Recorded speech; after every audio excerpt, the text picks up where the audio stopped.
Om Sang Saraswati Namaha. Namaste. Namaste, everyone. We're going to continue some of the discussion about the 4 ashrams. And here's a question from Nandama. Namaste, Nandama. Can a person holding a day job and earning money be a sannyasi? Or does sannyas automatically mean quitting a traditional job? Sannyas, by definition, will not work for money, Nanda. It means that you've earned out. You've already achieved your financial security. You've already used that financial security to build the bridge into the realm of renunciation, where you can add value to other people's lives without calculating the return on your investment. And now you've got abundance, you've got support of nature, you've got support of the community, and the natural evolution is to disappear into the universe. So the ideal of a sannyasi will not to have employment, especially not for money, but even to be a brahmachari in an ashram and do a job in the ashram is not the same as sannyas. In today's modern world, it's becoming synonymous, but the real meaning of sannyas was someone who has renounced all of attachments. And if you have a job, a regular job you go to, whether for money or not, or for room and board and perks, in any event, you are obligated, you are bound, you are committed, you are regular in a discipline created by external forces. And that is not the definition of sannyas.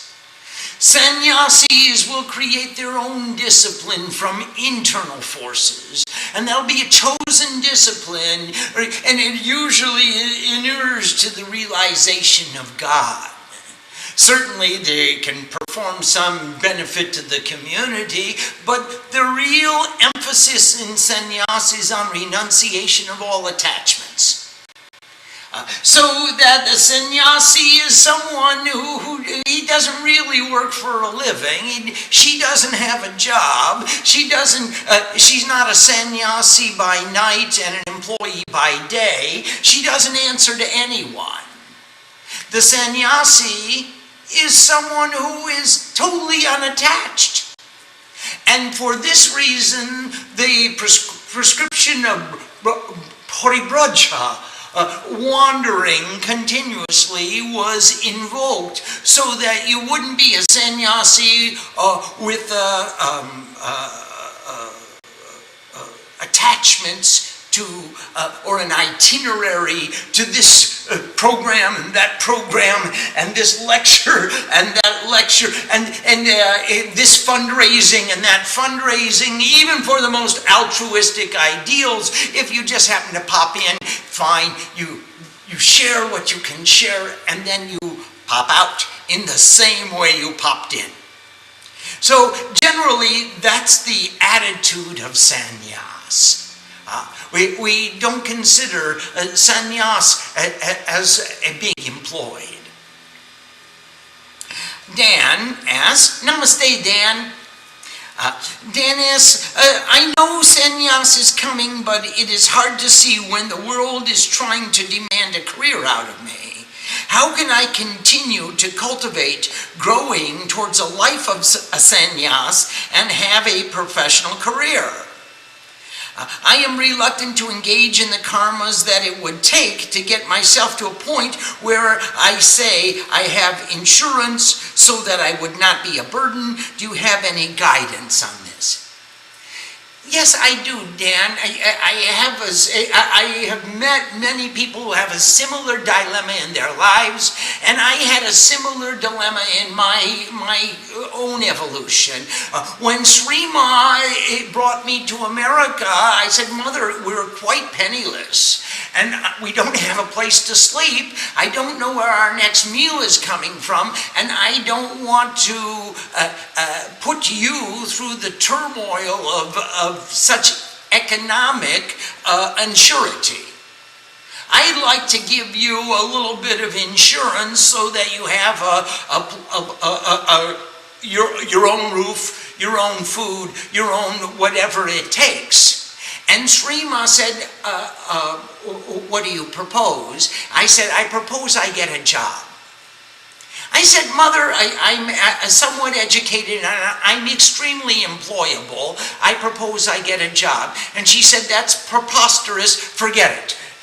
Now, let's go out and make puja. And we did. We went and we made puja. And we made puja, we made homa, we made yagyas, we sang, we danced, we played our instruments. And suddenly, with Mother's blessing, there was abundance. There was enough to do everything that we needed to do in our lives. And our ashram, our puja, started off in a plate in someone's living room, and it grew into a warehouse, and then it grew into a large garage, and then it grew out of the garage into this Devi Mandir, which is big. And it just grew organically. And there was nothing, we never did fundraising, we only did fundraising. And we never said, please, everybody, we're beggars, please fill up the coffers. We have the same box next to our altar that we had from the first time that we came. Gautam made it. It was almost like a cigar box, and people came and stuck whatever they felt like into the box. And we never asked for dakshina, we never asked for money, and suddenly everything came about.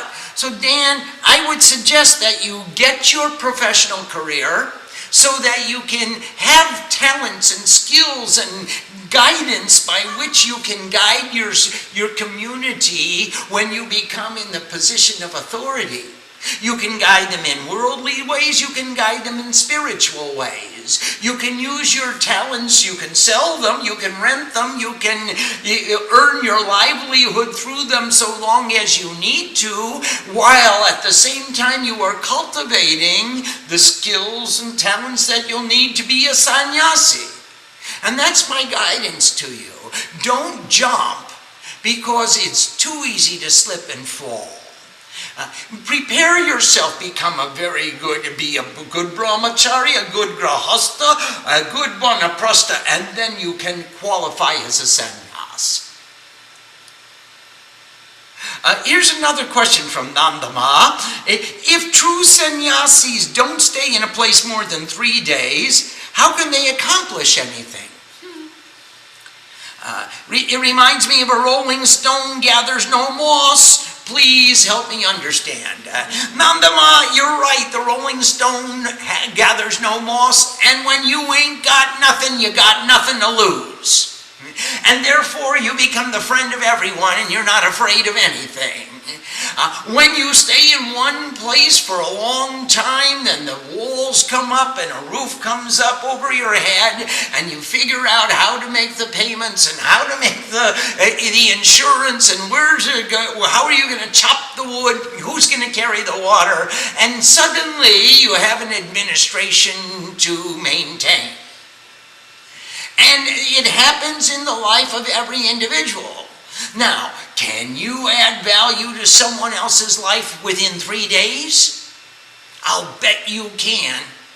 I'll bet you can find something of value to offer in every circumstance of your life. So I don't see that nothing can be accomplished, but this is after you have accomplished everything. You have accomplished what you set out to do. You fulfilled your goals. You fulfilled your objective.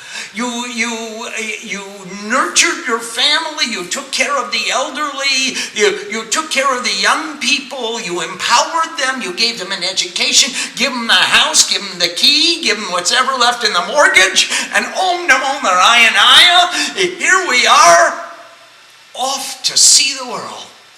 Where can I add value to people's lives? I was fascinated by traveling with sannyasis who were really seeking to add value to people's lives. They did all kinds of things. They were purushas. Their heads were brahmins. Their arms were kshatriyas. Their thighs were vaishyas. Their feet were shudras. And they would perform every single task in order to harmonize their behavior and add value to people's lives. When we were collecting ghee for my guru's yagyas, we took a bullock cart through the interior of West Bengal and Bihar. Just on that border between Birbhum in Bengal and Sindhbhum in Bihar, and near to Dhumka in the Santal Parganas. And there were all these tribal people, there were all these Adivasi villages, and we would drive the bullock cart into the village, and we would sing, and out came the instruments, and we would help them. We would help them carry in their produce. We would help them take care of their cattle. We would help them. We would sing. We'd help them chop the wood. We'd help them in every way we could, and we were there to entertain, and they knew what we were doing. They just responded to us with so much love and acceptance. And everybody, they gave us the ghee for the yagya, and they gave us a bag of dal, and they gave us a bag of rice, and we put it all on the bullock cart and sang and danced and got everybody up in the village and sang. And in so many ways, we brought joy and inspiration to those villages. And the people responded with so much love and so much acceptance. And we would fill up the bullock cart and then take the long trek home, maybe 3 days, 4 days, 5 days to our village, where we would perform the yagya and feed people from villages for miles around. It was really a lot of fun. It was more fun preparing for the yagya than it was even sitting in the yagya and doing the tapasya. What an experience in life. So true sannyasis can accomplish. Nandama, you go into anybody's computer lab and into everybody's office, and you're going to find a way to tune up their computers. You're going to provide them security. You're going to take away all the spyware and all the nefarious things that are occupying their hard drive. Yeah, I mean, you have so many things to offer to so many people in every language, in every country. You can do the puja, you can sing, you can dance, you can teach them the internet, you can teach them, and you can post all that you are doing as you travel. There is no doubt you have skills and talents which will be acceptable, which will be appreciated. It will make you a warmly welcomed guest wherever you go.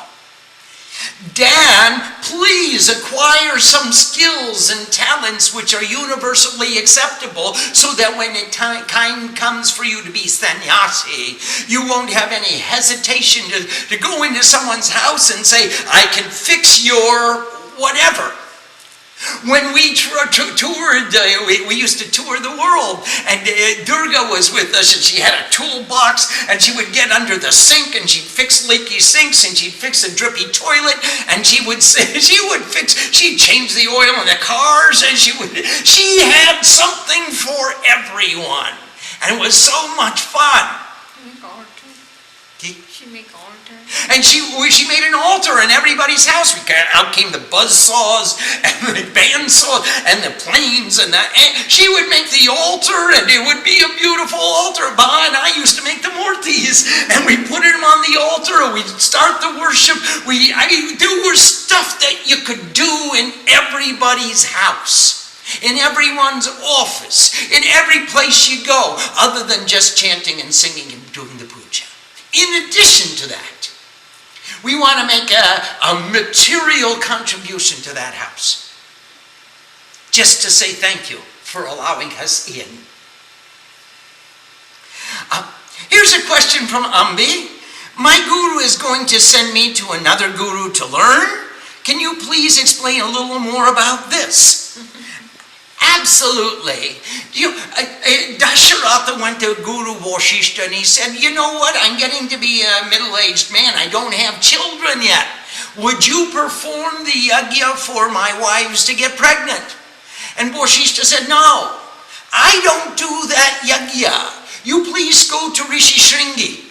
And Shringi Maharaj will do the yajna for you. He is the expert in Atharva Veda. I am a Rigvedic sannyasi. Ambima, a true guru, isn't trying to restrict her disciples or bind her disciples or in any way imply that I have all the answers.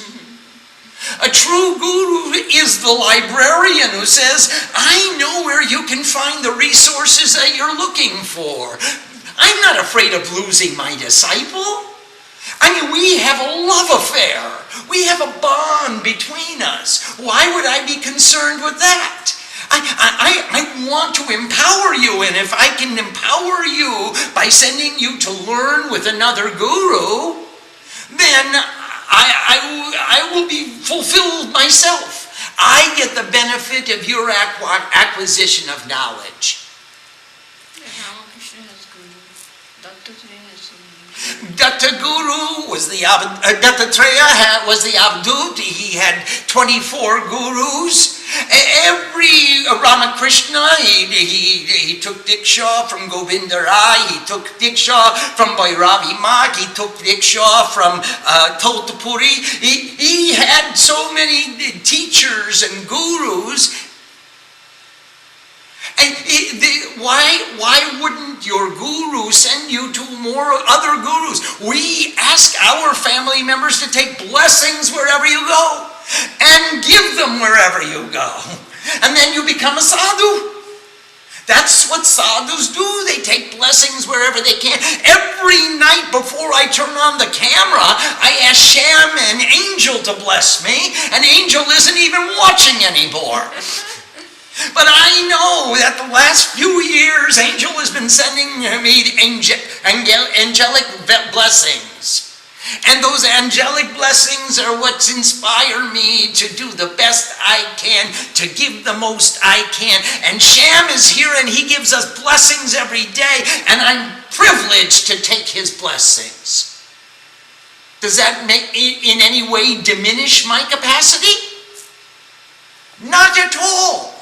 Sham's blessings empower me, and I reciprocate by giving my blessings to Sham. Ambima, absolutely your guru will send you to other gurus. We don't want to bind you, we want to free you. We want to empower you to be the best you possibly can.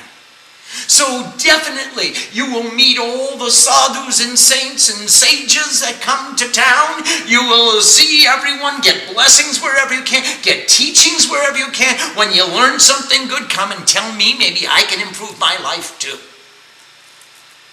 Our goal is to set you free, not to use spirituality to make closed communities, but to use our spirituality to open us up so we become Savarni, he who belongs to all colors, all tribes, all castes, all creeds. Savarni Suryatanako Yomanu Takyachatayatmaha. This is the first verse of the Chandi. How did Savarni become Savarni? How did he become one with everyone? He was home in every tradition. He was home with every language. He was at home with every color, creed, race, tribe. That's our goal. He is the son of the light of wisdom. How did he become born of the light of wisdom? The son of the sun. How did he become one with the light of wisdom? And that's our inquiry, and that's why we are curious, so that we could do it too. Because I'm not interested in building a fence around us. I'm interested in breaking down all the barriers. There's not your guru and my guru. There's the guru, and then there's the guru of all the gurus, who is Lord Shiva. And to the extent that we are capable, we want to empower you to go to Shiva, to become one with Shiva. Now that's our goal. Never to restrict a disciple to say, oh, you should stay with us because there's a requirement of loyalty to the guru. No, loyalty to the Dharma, loyalty to the teaching. Learn and practice and empower yourselves to become the best that you can possibly become. Take inspiration everywhere and go to satsang wherever you can find it, because it's a good thing to do with your time. And when you have time, please come and join our satsang. So yes, Ambi, your guru is going to send you to other gurus. And you see, I have so many sannyasi friends who come to visit us in Devi Mandir. Friends of the family, friends of the tribe, friends of the creed. And we sing and dance and enjoy together. And I go to their ashrams, they come to our ashrams. And I have no hesitation to urge my family members to go visit them as well. I'm not going to bind a disciple or someone who wants to be a student. That's not the job of the teacher. The teacher is to present the resources available and say, if you go this way, you can find that, and if you go this way, you can find that. And you know what you can find when you stay here with Mom and me. Yes, don't feel badly if we send you off to go explore. What does that teacher have to offer? And true learning will make, not this, not that. True learning will make neti. Satya vidya binoy bhavati. True knowledge bestows humility. That humility will take us to the position of neti. It's not this and it's not that. I know that it's just, it is. It's a state of being that no one can describe. One man wrote me recently, tell me about the rise of Kundalini. I wrote him back that all throughout the Vedas, the rishis have described it as neti. He wrote me back in reply, if you had true experience, then you could describe exactly what it was like. So therefore you are a blind man leading the blind. And that was his judgment, and that was the end of our relationship. But interesting what preconceptions we have. Remember the guru who filled the cup of the teacup of the disciple until it was overflowing, and when it flowed over the cup and over the saucer and over the table and started flowing onto the floor, the guru was still pouring, and finally the disciple said, "Stop! Enough! No more will go in. The cup is full." And the guru said, just like this cup, you are so full of your preconceptions. You are so full of your own ideas. No more will go in. First, you must empty your cup. And then we can begin the process of learning. Here's a question from Kumari. Namaste, Kumari Ma. If someone feels as if all they want to do is worship, how can they strengthen that and make it their life? Sometimes the environment and people around is not right. How can that be changed? Well, first of all, Kumari, what we want to do is to make everything that we do in life part of the worship process. As Shree loves to say, respect your action. I'll go one step farther. What you would do with mantra to the extent of your capacity. What you do with joy to the extent of your capacity. Pure love. Do what you do with pure love to the extent of your capacity. And that's how you change the environment.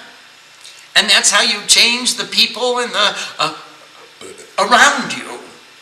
by filling that environment with love and joy and mantras and the privilege of demonstrating the sincerity of my love by doing this action. And it's no longer a job. It's your action. It's the action by which you give birth to merit, the privilege of being in the presence of God. And that's your puja. So puja doesn't just mean sitting down in one asana and putting flowers on an altar.